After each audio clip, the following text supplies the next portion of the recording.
these runes are incredibly important to use as examples to the unrighteous world. The Bible has told us to use them that way.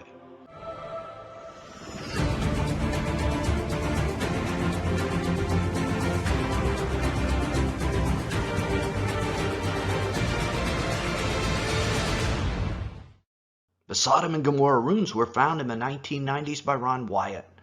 The remains show how they were destroyed and what life was like there before the fire and brimstone fell.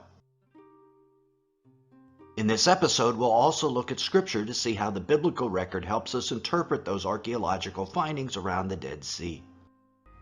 The sites on the Israeli side of the Dead Sea are ancient ruins unlike any other in the world. They're comprised entirely of ash. Ash in the shape of ancient buildings, pyramids, temples, streets, city walls, and sphinx. And embedded within these structures are millions of balls of sulfur. Josephus, the ancient historian, had this to say in his Wars of the Jews. Now this country is then so sadly burnt up that nobody cares to come at it. It was of old a most happy land, both for the fruits it bore and the riches of its cities, although it be now all burnt up. It is related how, for the impiety of its inhabitants, it was burnt by lightning, in consequence of which there are still the remainders of that divine fire, and the traces or shadows of the 5 cities are still to be seen. So, based on Josephus, the ruins of the cities were visible at the beginning of the 2nd century, almost 2,000 years after the destruction of the city. The ruins in Israel are also more importantly consistent, chemically and physically, with the biblical record. By turning the cities of Sodom and Gomorrah to ashes, he condemned them to extinction, making them an example of what is going to happen to the ungodly.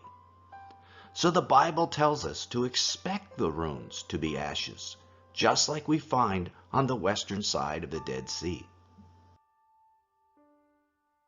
From the air, these sites and their ashen ruins appear a different color than the rock and the sand surrounding the countryside, allowing those who are interested to clearly delineate the extent of the towns and their ashen buildings.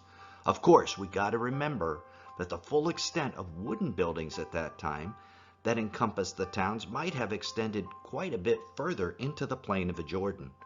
The ashes are the remains of the limestone buildings only.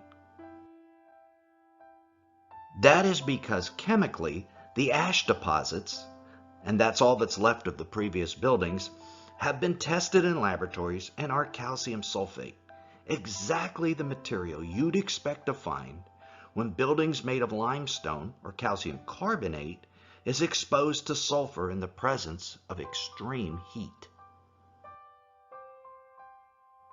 The ancient name for sulfur was brimstone, and we are told in Genesis, the Lord rained on Sodom and Gomorrah sulfur and fire from the Lord out of heaven, and he overthrew those cities, and all the valley, and all the inhabitants of the cities, and what grew on the ground. So the 2 ingredients necessary for the formation of these type of ruins was present: sulfur and extreme heat. But how extreme was the heat? All over the region, on most of the ruins, we see a bizarre wavy pattern to the ash. This is the result of thermal ionization, where atoms repel each other and cause this swirling pattern. It's estimated the temperature of the fire of the brimstone was 6,000 degrees Fahrenheit in order to cause this pattern, or about the temperature of the surface of the sun.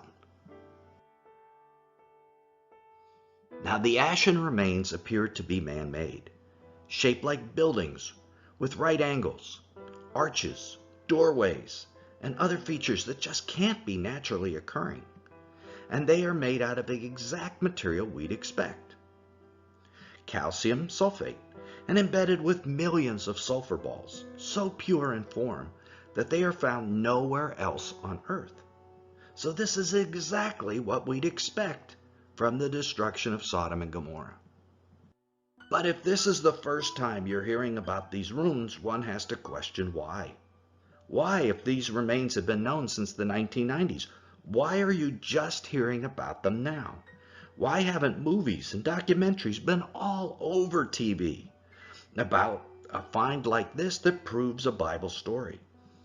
Why are the alternative sites for Sodom and Gomorrah, which don't match the biblical record, getting all the TV time, and the genuine one isn't? The answer should be obvious. The Apostle Peter told us these ruins have been left as an example for what is going to happen to the ungodly. In Malachi we also read, "And ye shall tread down the wicked, for they shall be ashes under the soles of your feet, in the day that I shall do this, saith the Lord of hosts."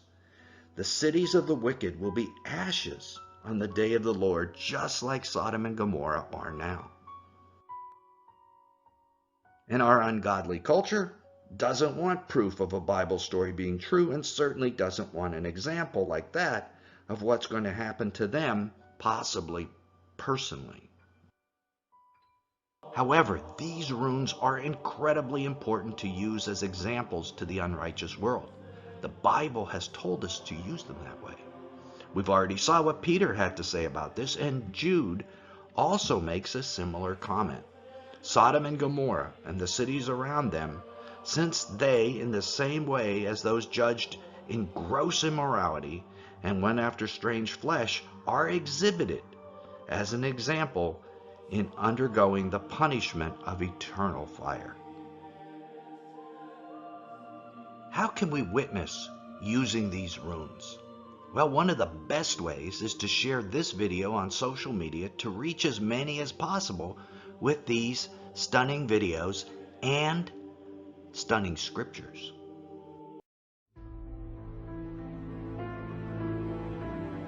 For this cause God gave them up unto vile affections, for even their women did change the natural use into that which is against nature.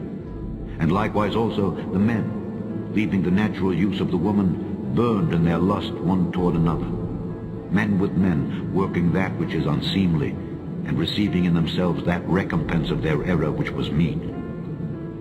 And even as they did not like to retain God in their knowledge, God gave them over to a reprobate mind to do those things which are not convenient, being filled with all unrighteousness, fornication, wickedness, covetousness, maliciousness, full of envy, murder, debate, deceit, malignity, whisperers, backbiters, haters of God, despiteful, proud, boasters, inventors of evil things, disobedient to parents, without understanding, covenant breakers, without natural affection, implacable, unmerciful, who, knowing the judgment of God, that they which commit such things are worthy of death, not only do the same, but have pleasure in